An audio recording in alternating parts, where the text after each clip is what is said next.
예, 하나님의 말씀입니다. 다 같이 일어서셔서 하나님의 말씀 봉독하겠습니다. 신명기 12장 1절 말씀부터 19절까지의 말씀입니다. 너의 조상의 하나님 여호와께서 너에게 주셔서 차지하게 하신 땅에서 너희가 평생에 지켜 행할 규례와 법도는 이러하니라. 너희가 쫓아낼 민족들이 그들의 신들을 섬기고는 곳은 높은 산이든지 작은 산이든지 푸른 나무 아래든지를 막론하고 그 모든 곳을 너희가 마땅히 파멸하며 그 제단을 헐며 주상을 깨뜨리며 아세라상을 불사르고 또 그 조각한 신상들을 찍어 그 이름을 그곳에서 멸하라. 너희의 하나님 여호와께서는 너희가 그처럼 행하지 말고 오직 너희 하나님 여호와께서 자기의 이름을 두시려고 너희 모든 지파 중에서 택하신 곳인 그 계실 곳으로 찾아 나아가서 너희의 번제와 너희의 제물과 너희의 십일조와 너희의 손의 거제와 너희의 서원제와 낙헌 예물과 너희의 소와 양의 처음 난 것들을 너희는 그리로 가져다가 드리고 거기 곧 너희의 하나님 여호와 앞에서 먹고 너희의 하나님 여호와께서 너희의 손으로 수고한 일에 복 주심으로 말미암아 너희와 너희의 가족들이 즐거워할지니라. 우리가 오늘 여기에서는 각기 소견대로 하였거니와 너희가 거기에서는 그렇게 하지 말지니라. 너희가 너희 하나님 여호와께서 주시는 안식과 기업에 아직은 이르지 못하였거니와 너희가 요단을 건너 너희 하나님 여호와께서 너희에게 기업으로 주시는 땅에 거주하게 될 때에 또는 여호와께서 너희에게 너희 주위의 모든 대적을 이기게 하시고 너희에게 안식을 주사 너희를 평안히 거주하게 하실 때에 너희는 너희 하나님 여호와께서 자기 이름을 두시려고 택하신 그곳으로 내가 명령하는 것을 모두 가지고 갈지니 곧 너희의 번제와 너희의 희생과 너희의 십일조와 너희 손의 거제와 너희가 여호와께서 서원하는 모든 아름다운 서원물을 가져가고 너희와 너희의 자녀와 노비와 함께 너희의 하나님 여호와 앞에서 즐거워할 것이요 내 성중에 있는 레위인과도 그리할지니 레위인은 너희 중에 분깃이나 기업이 없음이니라. 너는 삼가서 내게 보이는 아무 곳에서나 번제를 드리지 말고 오직 너희의 한 지파 중에서 여호와께서 택하실 그곳에서 번제를 드리고 또 내가 너에게 명령하는 모든 것을 거기서 행할지니라. 그러나 내 하나님 여호와께서 너에게 주신 복을 따라 각 성읍에서 내 마음에 원하는 대로 가축을 잡아 그 고기를 먹을 수 있나니 곧 정한 자나 부정한 자를 막론하고 노루나 사슴을 먹는 것 같이 먹으려니와 오직 그 피는 먹지 말고 물같이 땅에 쏟을 것이며 너는 곡식과 포도주와 기름의 십일조와 내 소와 양의 처음 난 것과 내 서원을 갚는 예물과 내 낙헌 예물과 내 손의 거제물은 내 각 성에서 먹지 말고 오직 내 하나님 여호와께서 택하실 곳에서 너의 하나님 여호와 앞에서 너는 내 자녀와 노비와 성중에 거주하는 레인과 함께 그것을 먹고 또 내 손으로 수고한 모든 일로 말미암아 내 하나님 여호와 앞에서 즐거워하되 너는 삼가 내 땅에 거주하는 동안에 레위인을 저버리지 말지니라. 아멘. 서로가 좀 인사하십시오. 오늘도 은혜의 시간 되십시오. 네, 네, 네, 네.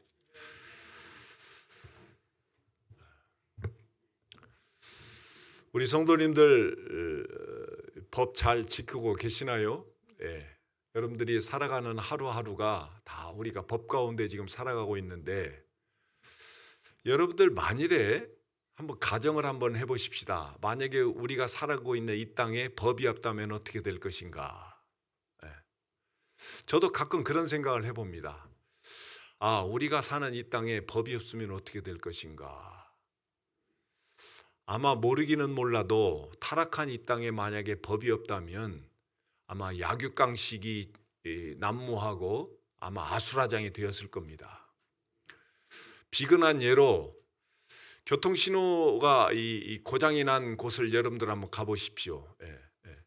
경찰이 와서 인도를 하기 전에는 교통질서를 바로잡기 전에는 아수라장이 되는 거 여러분들이 아마 경험들 하셨을 겁니다. 차들이 서로 엉키고 서로 빨리 갈라 밀치고 또 끼어들고 여러분들 이게 바로 우리가 살고 있는 이 땅입니다. 교통신호 하나 고장만 나도 이렇게 세상이 엉망이 되고요. 예. 그게 바로 지금 현재 우리가 살고 있는 세상이에요. 결국 법이라는 것은 반드시 이 땅에 존재를 해야만 된다고 하는 것이죠. 예. 근데 여러분들, 어떤 분이 법 존재의 목적에 대해서 이렇게 밝히고 있는데, 법에는 평화와 질서라는 가장 기본적인 가치가 담겨 있다고 하는 거예요. 예. 그러니까 모든 법은 인간이 이 땅에서 살아가면서 우리 사회에 평화와 질서를 유지하고 결국 그걸로 인해서 내가 회복을 하기 위해서 필요하다는 겁니다. 이걸 위해서 지금 법이 존재한다고 하는 거예요. 그러니까 법에는 어떤 조건이 필요한 거예요.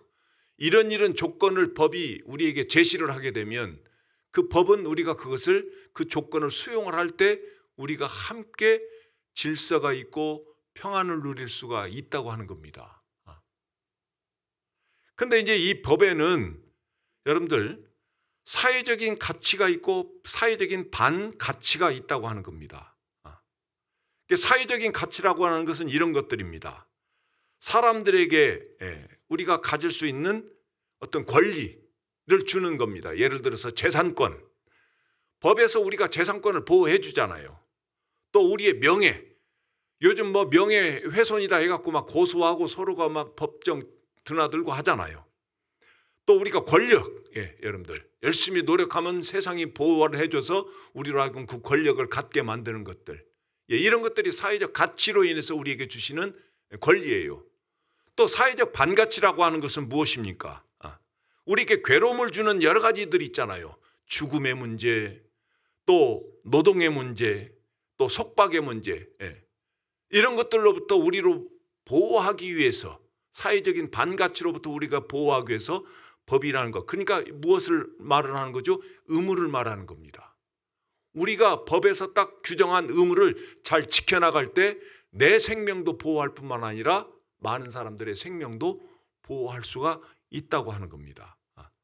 이렇게 우리가 법을 지켜나갈 때 모든 사람들이 그 땅에서 함께 살아가면서 주어진 권리를 공평하게 누릴 뿐만 아니라 안전하게도 살고 질서 있는 삶을 살아갈 때 우리가 비로소 행복한 삶을 살 수 있다고 하는 겁니다. 그러니까 법에는 먼저 우리가 지키기 전에 법에는 법 정신이 있는 거예요. 또 법에 대한 가치가 있는 겁니다. 이걸 근본적으로 우리의 권리, 한 나라의 정체성, 모든 것들을 딱 규정해 놓은 것이 근본 법이 뭡니까? 헌법입니다. 그리고 그 헌법 정신에 근거해서 실행 규칙들이 있는데 이걸 우리가 법률이라고 하는 겁니다. 예를 들어서 형사법, 또 민사법, 민사소송법, 무슨 법 해갖고 법률로 제정해 놓고 또 그것도 모자라서 대통령령이라든가 또 각 지방의 조례와 규칙 등 이런 것들이 우리가 행할 수 있는 실행 규칙이라고 하는 겁니다. 이런 것들을 함께 지켜나갈 때 우리 사회가 정의롭고 공정하며 많은 사람들이 질서를 가지고 행복하게 살 수 있다고 하는 거예요. 그런데 저와 여러분은 지금 하나님 나라의 백성들인 줄로 믿습니다. 그러니까 우리는 하나님 나라의 자녀들이라고 하는 거예요. 하나님 나라에도 반드시 법이라는 게 존재하고 있다고 하는 겁니다. 그 법 속에는 반드시 들어있는 것이 뭐냐면 하나님의 뜻입니다. 하나님의 정신이에요. 하나님의 가치예요. 이걸 근본적으로 세우는 것이 뭐냐면은 바로 십계명이라고 하는 겁니다.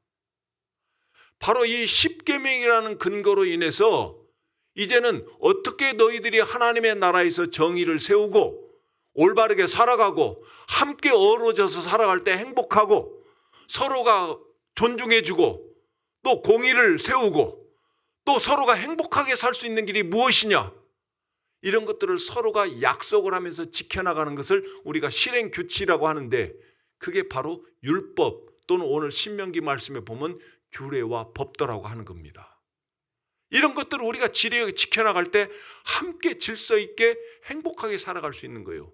어느 한 사람도 소외받지 않고 어느 한 사람도 낙오되지 않고 어느 한 사람도 억압받지 않고 어떤 사람은 더 많이 가지고 어떤 사람들은 덜 가지고 하는 이런 불공평의 사회가 아니라 정말 하나님의 나라는 어느 누구든지 하나님의 은혜 가운데 똑같이 하나님의 은혜를 받으면서 살아갈 수 있는 곳, 이게 바로 하나님께서 그 정신으로 우리에게 주신 바로 십계명과 율법의 존재가 바로 목적이 바로 그런 것이라는 거죠. 그래서 우리는 하나님의 법을 우리는 지키면서 살아가야 될 그런 의무와 권리가 있다고 하는 겁니다. 오늘 본문이 바로 그걸 우리에게 지금 말씀하세요.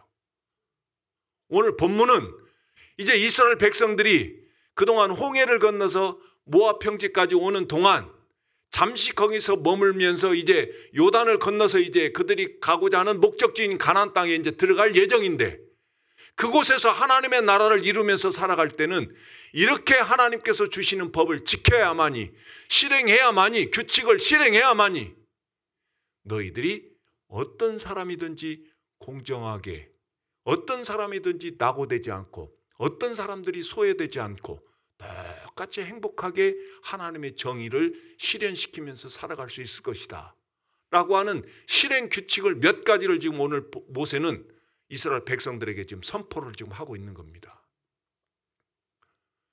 자, 첫 번째로 한번 생각해 볼 수 있는 실행 규칙이 뭐냐면 우상을 섬기지 말라는 거예요. 자, 1절 말씀 한번 볼까요? 내 조상 하나님 여호와께서 너에게 주셔서 차지하게 하신 땅에서, 가나안 땅이죠, 약속의 땅이죠, 너희가 평생에 행할 규례와 법들은 이러하다 라고 선포를 하면서 2절 3절 말씀에 뭐라고 하냐면 너희가 쫓아낼 민족들이 그들의 신들을 섬기는 곳은 높은 산이든지 작은 산이든지 푸른 나무 아래든지 막론하고 그 모든 것을 너희가 마땅히 파멸하고 그 제단을 헐며 주상을 깨뜨리며 아세라상을 불사르고 또 그 조각한 신상들을 찍어 그 이름을 그곳에서 뭐라고 말씀하세요? 멸하라, 파괴시켜라 라고 하는 겁니다. 무엇입니까 여러분들? 첫 번째로 이들에게 주신 실행 규칙 하나가 뭐냐면 우상을 파멸하라고 하는 겁니다. 우상을 없애라, 우상을 없애라. 네.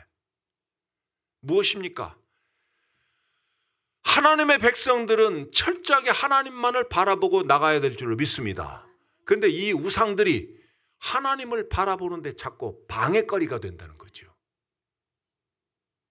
하나님을 섬기지 못하도록 만드는 게 아니라 하나님을 전적으로 바라봐야 될 하나님의 백성들이 우상 때문에 방해거리가 된다고 하는 겁니다. 여기에서 이 주목해 볼 말씀이 뭐냐면은 여러분들, 자 2절 말씀을 한번 보면 너희가 쫓아낼 민족들이 그들의 신들을 섬기는 곳은 높은 산이든지 작은 산이든지 푸른 나무 아래든지 막론하고 그 모든 것을 너희가 마땅히 파멸하며 라고 하며, 또 3절 말씀 맨 마지막에 뭐라고 말씀하시냐면 그 이름을 그곳에서 멸하라 라고 하는 겁니다. 여러분, 왜 굳이 그 이름을 멸하라 라고 하는 그 이름이라는 말을 굳이 여기다가 말씀을 삽입을 했을까요? 그 의미가 무엇일까요? 여러분, 이미 이름이라고 하는 것은 실제적인 존재입니다. 여러분들도 각자 이름이 다 있습니다. 내가 이름이 있다고 하는 것은 나는 지금 현재 여기에 존재하고 있다는 실제적인 존재의 의미입니다. 결국 우상을 파멸하라고 하는, 그 이름 있는 우상을 파멸하라고 하는 것은 막연하게 그냥 우상을 없애라 라고 하는 말이 아니라 실제로 너희들이 지금 섬기고 있는 그 우상을, 실제적으로 섬기고 있는 우상을 그냥 없애버리라고 하는, 구체적인 우상을 지금 들어서 지금 설명을 하고 있는 거예요. 예. 예를 들어서 실제적인 우상들이 무엇이 있을까요? 사람이 있을 수 있습니다. 여러분, 우리 가운데 저 사람을 내가 의지해야만이 내가 먹고 살 수 있다. 저 사람을 내가 의지해야만이 내가 직장에서 승진할 수 있다. 저 사람을 의지해야만이 내가 좀 더 나에게 어떤 유익이 있다. 우리 사람을 바라보면서 살아가는 경우 얼마나 많아요. 실제적으로 그런 것들. 또 우리에게 가장 중요한 것이 뭡니까? 재물이에요. 네. 재물을 보고 저거 있어야 내가 산다라고 하는 거예요. 네. 그러니까 사람이 됐든 재물이 됐든 뭐가 됐든 여러분들, 네. 이런 것들이 사실은 우리에게 분명하게 문제가 되는 것이죠. 여러분 한번 보십시오. 4절 말씀을 한번 보십시다. 4절 말씀을 보니까 너희의 하나님 여호와께서 너희가 그처럼 행하지 말고 라고 하는 말을 하는 겁니다. 그처럼 행하다라고 하는, 그처럼 행하지 말라라고 할 때 그처럼 행하다라고 하는 말은 무엇입니까? 세상에서 너희들이 하나님을 온전히 의지하기 전부터 행했던 모든 습관들을 지금 이야기하는 겁니다. 우리가 예수 믿기 전에 우리는 똑같이 세상 사람들과 똑같이 목적을 가지고 세상 사람들이 추구하는 그런 분명한 마음을 가지고 세상 가치로 우리는 살아왔던 사람들이에요. 그런데 오늘 하나님께서는 지금 뭐라고 말씀하시면 이제 너희들은 세상 사람들과 다르다. 너희는 이제 하나님의 백성이다. 너희들은 세상 사람들이 아니다. 그러니 세상 사람들과 똑같이 살아가는 것 같지만 너희들의 정신과 너희들의 목표와 너희들의 가치는 세상 사람들과 다르다. 그러니 이제까지 살아왔던 세상의 습성을 다 버리라라고 하는 겁니다. 이게 지금 하나님께서 우리에게 첫 번째 가나안 땅에 들어가거든 모든 사람들이 정의를 이루면서 살아갈 수 있는 실행 규칙으로 첫 번째 주어지는 우리에게 명령이라고 하는 겁니다.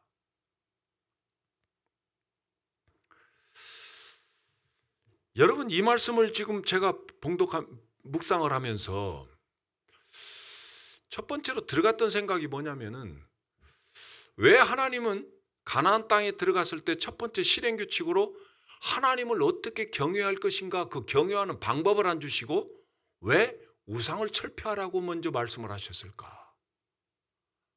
고민이 됐었어요, 사실은. 하나님을 이렇게 경외하고 하나님을 이렇게 예배하고 하나님을 이렇게 바라볼 때 우리가 복을 누릴 수가 있겠는데 왜 하나님은 그것을 말하기 전에 우상을부터 철폐하라라고 말씀했을까? 저는 그런 생각이 좀 들었어요. 그런데 3절을 읽으면서 제가 2절 말씀을 읽으면서 제가 그걸 깨달은 것이 뭐냐면 2절 말씀 다시 한번 읽어볼까요? 너희가 쫓아낼 민족들이 그들의 신들을 섬기는 곳은 높은 산이든지 작은 산이든지 푸른 나무 아래든지를 막론하고 바로 이 대목입니다. 여러분들. 자, 여러분들 저와 여러분들은 우리 인간적으로 가지고 있는 이 욕심이라는 게 있어요. 욕구라는 게 있어요. 뭔가 기대치가 있어요. 네. 그런데 그 기대치에 비해서 우리가 살아가는 환경은 그 기대치가 잘 충족이 안 돼요. 이것 때문에 우리는 항상 불만을 가지고 있거든요. 네. 나는 이것이 좀 더 있었으면 좋겠을 텐데. 나는 이게 좀 더 있었으면 좋겠을 텐데. 자, 그러다 보니까 인간이 추구하는 것이 뭐냐면 바로 어떤 특별한 상징물을 보면서 그것을 통해서 내 기대를 채우고자 하는 그런 욕구들이 우리에게는 다 있다고 하는 거예요. 여러분들 여행을 하면서 한번 돌아보십시오. 여행을 보면 아주 특별한 어떤 산이라든가 물건이라든가 어떤 특별한 것을 보면 그냥 지나치지 않잖아요. 반드시 거기에 어떤 의미를 두고 우리는 가잖아요. 예. 예를 들어서 어떤 연못에 동전을 던지는 거 여러분들 연못에 동전 던지면 그만이지 거기에 무슨 의미가 있겠습니까? 근데 어떤 사람이 거기에 의미를 두니까 모든 사람들이 다 쫓아하는 거예요. 왜? 좋으니까 그게. 내가 그 연못에 동전을 던지게 되면 그때 소원을 빌면 소원이 이루어진다더라. 우리 모두에게는 다 이런 것들이 있잖아요, 여러분들. 지금 이것 때문에 우리는 하나님을 온전히 의지하지를 못하는 겁니다. 우리의 모든 삶의 주권은 누구에게 있습니까? 하나님께 있을 줄로 믿습니다. 하나님 이외에 그 어떤 것도 우리의 삶을 이끌어가는 것은 아무도 없다는 거 하는 거예요. 그런데 우리는 하나님 말고 다른 걸 자꾸 바라본다는 거예요, 여러분들. 이것 때문에 하나님을 경외하지 못하는 거죠. 좀 이겁니다, 여러분들. 하나님은 누구보다도 우리 인간의 속성을 잘 알기 때문에 지금 먼저 하나님을 경외하는 방법을 알려주기 전에 뭘 말씀하세요? 우상부터 철폐하라. 우상부터 철폐하라. 무엇입니까? 우리가 예배를 드릴 때도 이렇습니다. 예배를 드릴 때 막 오케스트라로 막 샹데리아로 막 예배 분위기를 막 잘 내놓으면 나도 모르게 은근히 경건해지잖아요. 그죠? 근데 이게 무슨 의미가 있습니까, 여러분들? 아무 의미가 없습니다. 내가 하나님 앞에 마음과 자세가 하나님 앞에 온전하게 세워지지 않는 이상, 샹데리아로 인해서 내 감정을 부추긴다고 해서 그게 하나님 앞에 온전하게 예배드리는 게 결코 아니라는 거예요. 어떤 교회를 가면 막 그 벽에 막 예수님의 그 그림들을 확 진열해 놓고 막 십자가를 걸어 놓고, 그래서 나로 하여금 내 마음과 뜻과 어떤 자세와는 전혀 관계없이 나로 하여금 예배 분위기를 막 거룩하게 만들어 가는 거예요, 여러분들. 이것이 여러분들 중요한 것이 아니고, 우리가 먼저 중요한 건 뭐예요? 예배자의 마음과 자세인 줄로 믿습니다. 내가 얼마나 하나님 앞에 마음을 다했느냐, 내가 얼마나 하나님을 바라보느냐. 예배자에게 가장 중요한 것은 바로 이건 줄로 믿습니다. 하나님은 우리의 중심을 보시지 우리의 겉모습을 보시는 분이 아니라는 이야기예요. 요한복음 4장 24절 말씀, 우리가 너무너무 잘 아는 말씀이죠. 네. 오늘 우리 장로님도 그 말씀에 근거해서 기도했잖아요. 예배하는 자는 신령과 진리로 예배할지니라. 무엇입니까? 중심이에요, 여러분들. 우리가 하나님 앞에 얼마나 중심을 가지고 하나님 앞에 예배하느냐, 이겁니다. 지금 여러분들 중에서도 지금 딴 생각 하시는 분들 혹시 있으신가요? 네. 아이고, 내가 지금 이런 것 때문에 요즘 고민인데, 걱정인데, 이런 것들이 내 머릿속을 확 크니 압박을 하다 보니까 예배할 때도 자꾸 하나님 앞에 집중하지 못하는 거예요.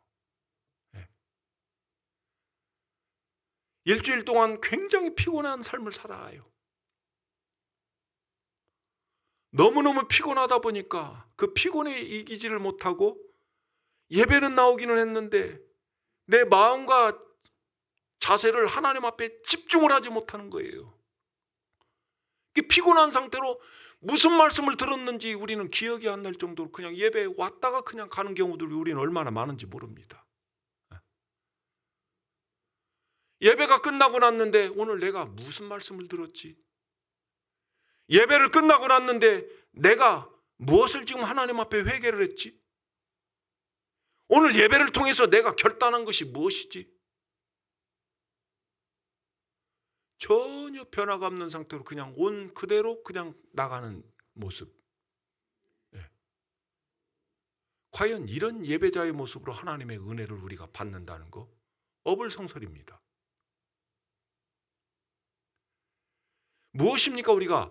우리가 예배를 참여하는 이유는 무엇입니까? 우리의 회복을 위해서 참여하는 줄로 믿습니다. 우리가 예배를 드리는 이유는 우리가 회복 때문에 그래요. 여러분, 일주일 동안에 너무 힘든 삶을 살았잖아요.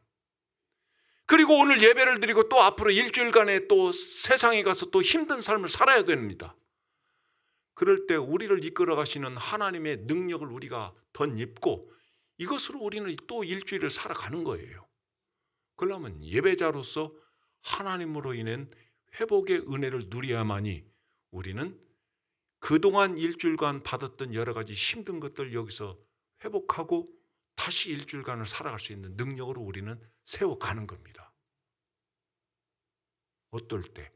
하나님 앞에 진심을 다해 마음과 자세를 집중할 때. 이게 우리가 예배하는 진정한 목적인 줄 믿습니다. 저는 우리 교회가 이런 교회가 되기를 주님의 이름으로 축복합니다. 그런데 그러지 못하는 것은 뭐 때문에 그래요? 자꾸 세상 것에 매여 있는 거예요. 그래서 우리 주님은, 하나님은 뭐라고 말씀하세요? 우상부터 철폐하라. 하나님 앞에 온전히 드려지지 못할 수많은 우리의 생각들을 다 내려놓으라는 거죠. 옛날 습관부터 시작해서 다 내려놓으라고 하는 겁니다. 그래서 우리 성도님께 제가 지금 계속해서 반복적으로 드리는 말씀이 뭡니까? 예배를 그냥 나오지 마시고 일주일 동안 예배를 좀 준비하라고 말씀드린 이유가 바로 여기에 있습니다.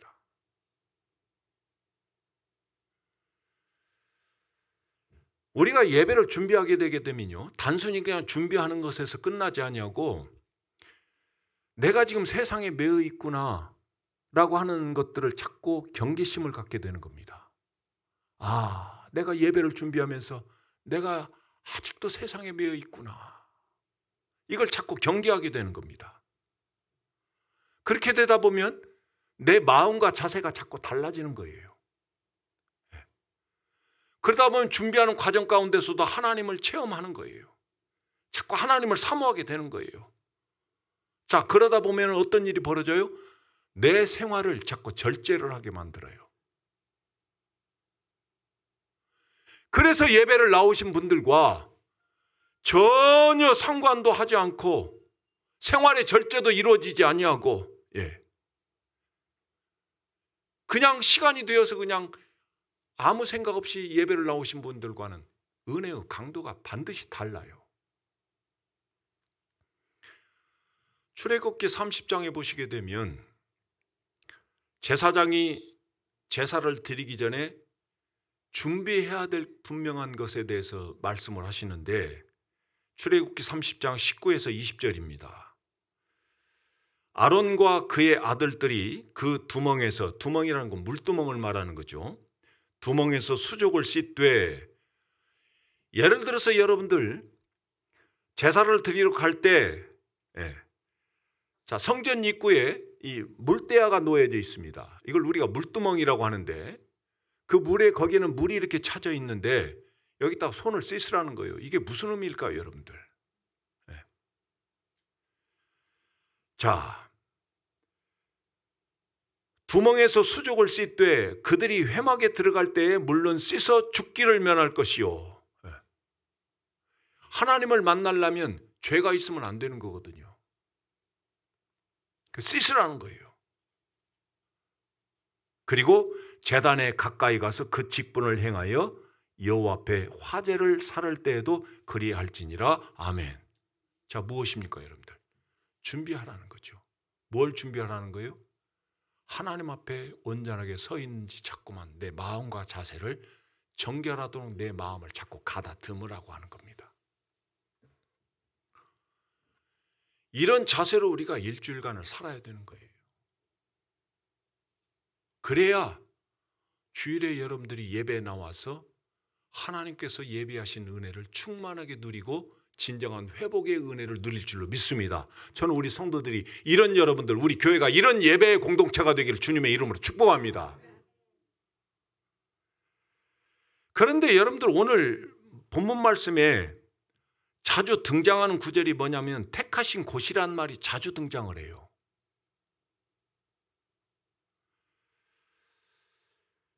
오늘 특별히 주목해 볼 구절을 한번 보시게 되면 11절 말씀입니다. 너희는 너희의 하나님 여호와께서 자기의 이름을 두시려고 택하신 그곳에서라고 하는 말이 나옵니다. 하나님께서 자기의 이름을 두시려고 택하신 그곳에서라고 하는 말입니다.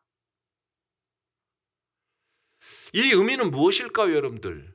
제가 두 가지로 그 의미를 한번 생각해 봤는데, 하나는 뭐냐면 여러분 8절 말씀 한번 보십시다.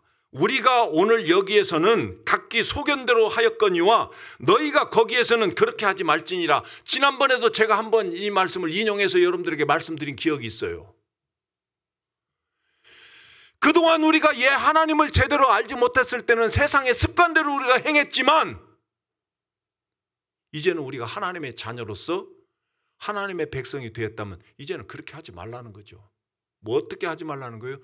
네 소견대로 하지 말아라. 하나님을 사랑한다면 자기의 생각대로 하지 말고 하나님의 방법대로 하나님의 뜻대로 행하라 라고 하는 겁니다. 이게 자기의 이름을 두시려고 택하신 곳에서 우리가 행해야 될 예배자의 마음과 자세인 줄로 믿습니다. 내가 하나님을 사랑한다고 하면서도 여러분들 어떻습니까? 여러분들 연인 간에도 마찬가지예요. 또 부부 간에도 마찬가지예요. 친구 간에도 마찬가지예요. 여러분들 정말 내가 사랑하는 사람이 있으면은 사랑하는 사람한테 어떻게 합니까? 그 사람 입장에서 최대한 맞춰주잖아요. 그죠? 예. 난 우리 장로님 보면서 우리 김명선 집사님 너무너무 사랑하는 것이 눈에 보여요. 왜? 김명선 집사님께 모든 것을 집중해서 맞춰주는 장로님의 모습을 보면서 사랑하고 있구나.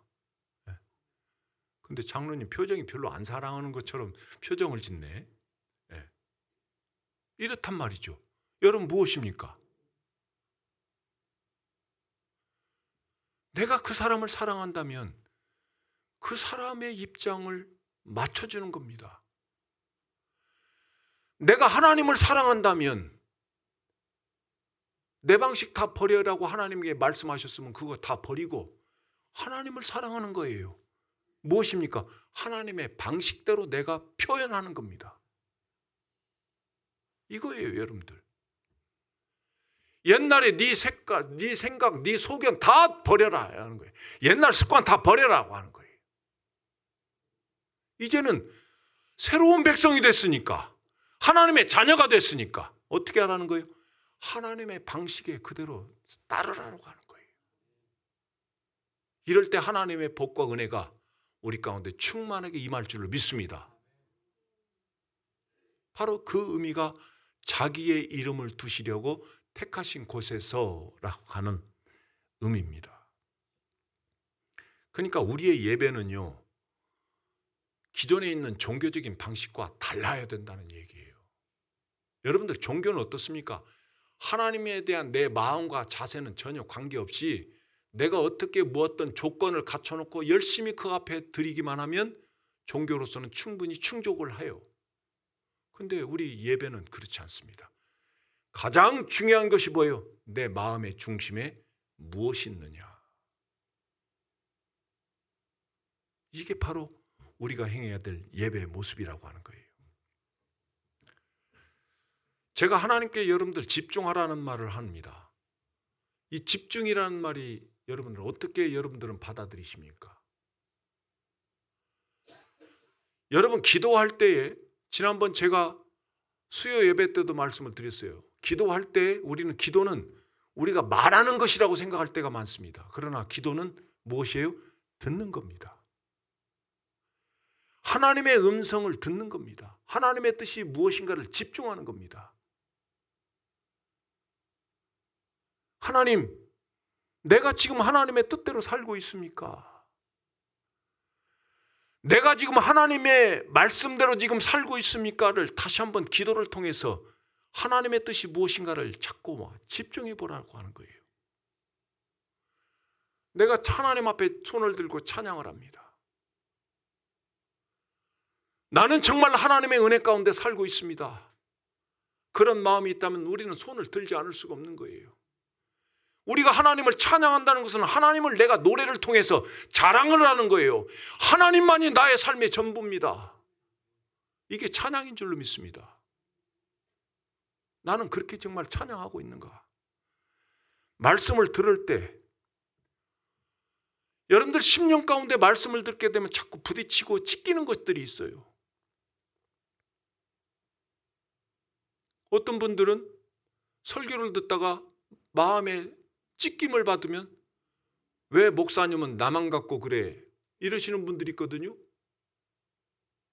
아니죠. 내 10년 가운데 자꾸 부딪히고 찢기면 거기에 통회하라는 얘기예요, 여러분들. 회개하라는 얘기예요. 그 즉시 회개하라는 얘기예요. 그리고 결단해야 된다는 겁니다. 이게 바로 우리가 하나님께 집중하는 것인 줄로 믿습니다.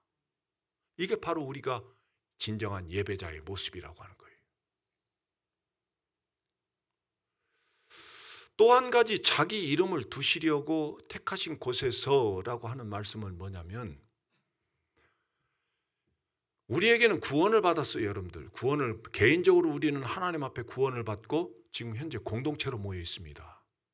근데 이 공동체를 통해서 우리는 함께 어우러질 때 믿음이 성장한 줄로 믿습니다. 뭐예요? 공동체는 믿는 사람들이 공동체로 모이게 되면 연합을 하라는 겁니다. 당시 이스라엘 백성들은 홍해를 건너서 모압 평지까지 오는 동안은 성막을 중심으로 공동체가 똘똘 뭉쳤어요. 그런데 이제 가나안 땅에 들어가게 되면 그 각 지파들마다 분배받은 곳에서 그곳에서 안정된 삶을 살다 보면 어때요? 공동체 연합이 잘 안 될 때가 있습니다. 하나님 앞에 순수성을 자꾸 잃어갈 때가 많아요. 왜? 지파별로 편한 대로 자꾸 예배를 드리거든요. 이걸 지금 경계를 하는 겁니다.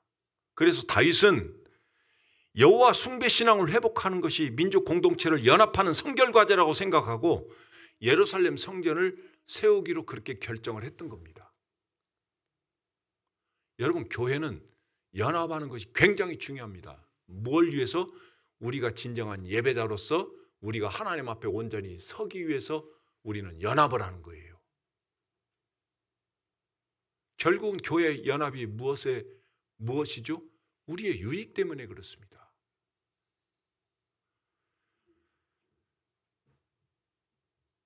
여러분, 어떤 분이 예배를 잘 안 나와요. 그래서 내가 그분한테 물어봐요. 집사님, 예배 좀 잘 나와야지.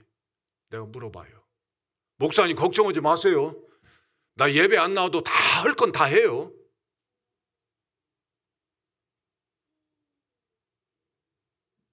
제가 영적인 눈으로 보면은 영적으로 확 다운이 됐음에도 불구하고 본인 생각은 하는 것처럼 보이겠죠.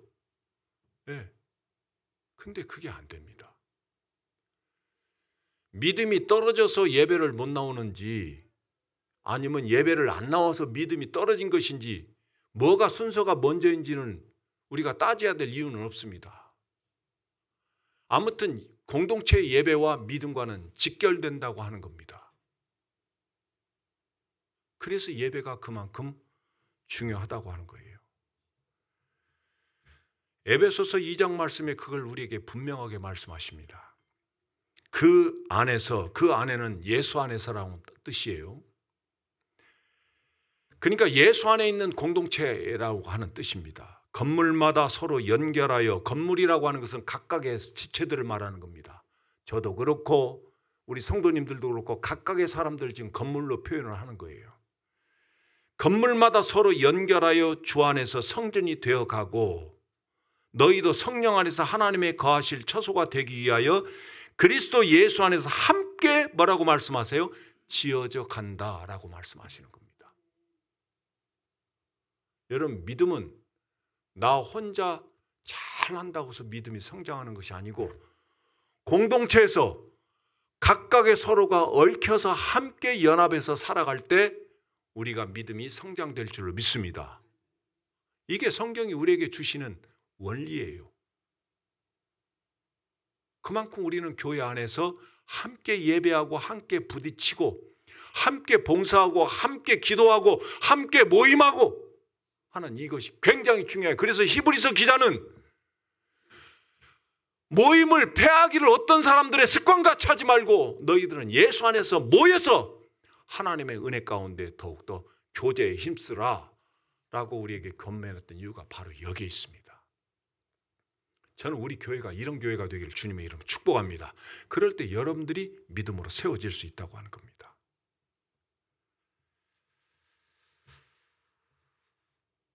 여러분들, 오늘 본문에서 모세가 가나안 땅에 들어가거든 반드시 지켜야 될 실행 규칙을 지금 앞서 우상을 철폐하라는 말씀을 함과 동시에 또 한 가지의 실행 규칙을 지금 오늘 우리에게 말씀하고 있는데 그것이 11절 말씀 한번 읽어보죠. 너희는 너희의 하나님 여호와께서 자기 이름을 두시려고 택하실 그것으로 내가 명령하는 것을 모두 가지고 갈지니 곧 너희의 번제와 너희의 희생과 너희의 11조와 너희의 손의 거제와 너희가 여호와께 서원하는 모든 아름다운 서원물을 가지고 가라라고 하는 겁니다. 이건 반드시 가나안 땅에 들어가거든 하나님의 백성으로서 행해야 될 실행 규칙이라고 말씀하시는 거예요. 무엇입니까, 여러분들? 11조와 아름다운 서원물을 반드시 가지고 가라라고 하는 겁니다. 여러분들, 오늘 이 말씀은 11절만 있는 게 아니라 6절 말씀도 있고 그 이후에도 똑같은 말씀들이 계속 반복적으로 기록이 되고 있어요. 여기서 아름다운 서원물이라고 할 때 이 아름다움이라는 말은 무슨 의미냐면 가장 가장 정돈이 잘 된 것 또는 가장 좋은 것, 그러니까 여러분들이 가지고 있는 것 중에 가장 좋은 것을 가지고 하나님 앞에 나아가라라고 하는 겁니다. 여러분들 예를 들어서 선보러 나갈 때 여러분들 어떻게 나갑니까? 예? 선보러 나갈 때 대충 그냥 작업하다가 먼지 풀풀 나는 그런 옷을 입고 선보러 나갑니까? 그런 분들 있으세요? 예. 주방에서 설거지하면서 몸빼바지 입고 설거지하면서 몸빼바지로 여러분들 선보러 나가시는 분들이 혹시 있으세요? 아니죠. 여러분들이 선보러 나갈 때는 여러분들이 가지고 있는 것 중에 가장 좋은 옷, 가장 깨끗한 옷을 입고 아름답게 보이는 옷을 입고 나가잖아요. 바로 그 말입니다, 여러분들. 여러분들 애인 만나러 나갈 때, 사랑하는 사람들 만나러 나갈 때 가장 옷을 신경 쓰잖아요. 네. 우리 하나님을 사랑하는 마음으로 오늘 예배 자리에 나온다면 어떻게 나와야 될 것인가? 이걸 지금 우리에게 말씀하시는 거예요. 과거에 우리 신앙의 선배들 어떻게 나왔습니까? 일주일 전부터 예배에 나갈 옷들을 잘 다려가지고 구겨지지 않도록 옷걸이에 걸어서 잘 벽에다 걸어놨습니다. 그걸 바라보면서 저 옷을 입고 예배에 나갈 것을 막 설레는 마음으로 사모하면서 그렇게 예배를 나가는 거예요. 헌금도 여러분들 미리 준비를 해놓는 거예요. 월급을 받게 되게 되면 감사합니다 하나님. 또 내가 하나님께서 주신 이 물질로 한 달을 또 내가 어려움 없이 살 수가 있겠네요. 그래서 월급을 받게 되면 그 월급을 받은 돈 중에 가장 깨끗한 걸로 골라가지고 그것도 싹 다려가지고 미리 딱 준비를 해놨다가 나가는 겁니다. 또 예전에는 성미라고 하는 것을 드렸어요. 오늘날에는 이제 성미 드리는 교회들이 별로 없습니다만은 여러분들 성미 어떻게 합니까? 대부분의 사람들은 밥을 할 때 하나님 앞에 먼저 드린다고 해서 먼저 하나님께 드릴 성미를 먼저 떼어놓고 그리고 내가 먹을 걸 퍼서 밥을 했습니다. 이게 과거에 우리 신앙의 선배들이 하나님 앞에 나갈 때 행했던 모습들이에요. 굳이 이렇게 해라 어쩌라 그 말씀이 아니고 그때 그 마음과 정성으로 하나님 앞에 예배할 때 그 한국교회 모습과 지금 한국교회 모습은 천양지차예요. 지금은 한국교회가 부패하기 짝이 없습니다. 왜? 이런 것들이 훼손이 됐기 때문에 그렇습니다. 무엇입니까? 예배자의 모습입니다. 아름다운 서원물 할 때 그 아름다운 서원물 이걸 지키지 못하는 거예요.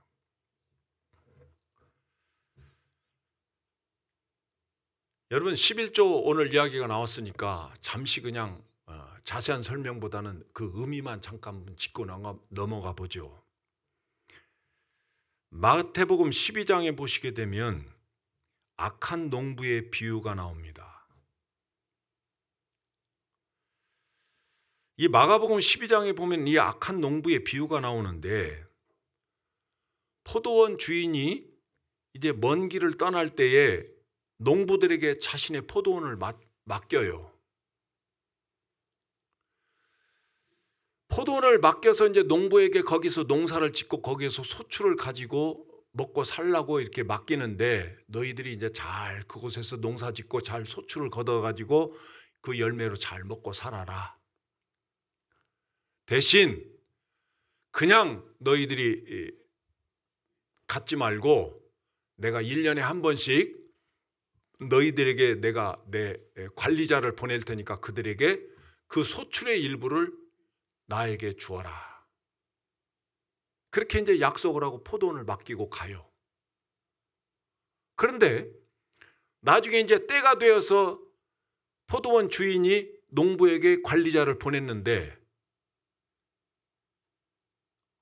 그것을 주기 싫어 가지고 관리자가 오면 때리고 어떤 사람들은 주기까지 합니다. 예수께서 그 비유를 하시는 이유가 뭘까요?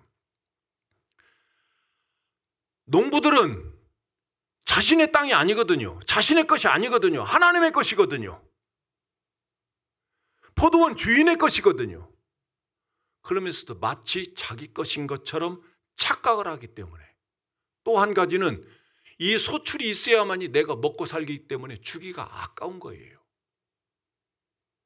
근데 여러분들, 포도원에서 나오는 소출로 먹고 삽니까? 아니죠. 하나님이 주셔야 먹고 살 수 있을 줄로 믿습니다. 이게 근본 원리예요, 지금. 결국 예수께서 이 비유를 말씀하시는 이유는 하나님을 사랑하지 않는다 이 말이에요. 하나님께 감사하지 못하고 있다는 거예요. 여러분들, 이 땅은 우리 것이 아닙니다. 이 땅은 전부 하나님의 것인 줄로 믿습니다. 하나님이 우리에게 맡기신 거라는 거예요. 이걸 우리가 근본적으로 생각하는 것이 중요하다는 거죠. 우리가 11조를 드리는 의미는 바로 여기에 있습니다. 내 생명 주권은 소출을, 어떤 열매, 어떤 물질, 이걸로 내가 사는 것이 아니라 우리의 생명은 누구에게 있어요? 하나님께 있는 줄로 믿습니다. 하나님께 주시는 거예요. 이걸로 우리는 먹고 사는 거예요. 내가 하나님 앞에 11조를 드리는 의미는 바로 여기에 있습니다. 마지막으로 이 비유 하나만 들고 마치죠. 마태복음 23장에 보시게 되면 예수께서 바리새인들과 서기관들을 꾸짖는 부분이 나와요. 그 꾸짖는 이유를 보니까 그들은 자꾸 스스로를 높여요. 시장에서 문안 받는 것도 좋아하고 자꾸 자기 이름을 높이고. 왜 이렇죠? 이들은 권력이 있어야 산다고 생각을 하기 때문에 그렇습니다. 오늘날 정치인들 보세요. 자꾸 높아지는 이유가 무엇입니까? 이렇게 해야 자기가 사람 행세하고 산다고 생각하기 때문에 그렇습니다. 이게 인간의 기본적인 욕구입니다. 그런데 우리 주님은 그들을 향해서 뭐라고 말씀하시냐면 자기를 높이는 자는 낮아진다는 거예요. 그리고 자기를 낮추는 자는 주님께서 높이신다고 하는 겁니다.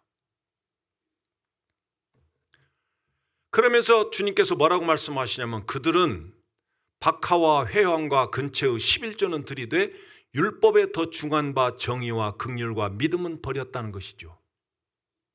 그런데 주님은 이것도 해야 되고 저것도 해야 된다고 하는 겁니다. 무엇입니까? 형식적으로만 우리가 행할 것이 아니라 더욱더 중요한 것은 근본적인 마음과 가치가 무엇이냐가 중요하다는 거예요. 무엇입니까? 하나님을 전적으로 신뢰하느냐 그렇지 못하느냐가 내 삶에서 표현으로 나타난다고 하는 겁니다. 이게 바로 우리가 11조라든가 예배하는 마음이라든가 우리가 뭐하는 봉사라든가 이런 거라는 거예요. 여러분들.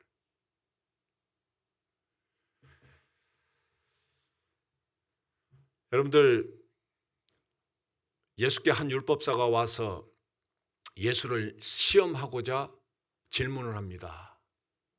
주님, 선생님, 율법 중에 가장 중요한 것이 무엇입니까? The greatest commandment in the law. 율법 중에 가장 근본적인 것, 가장 중요한 것이 무엇입니까? 라고 그렇게 질문을 합니다. 예수님을 넘어뜨리려고 지금 질문하는 거죠.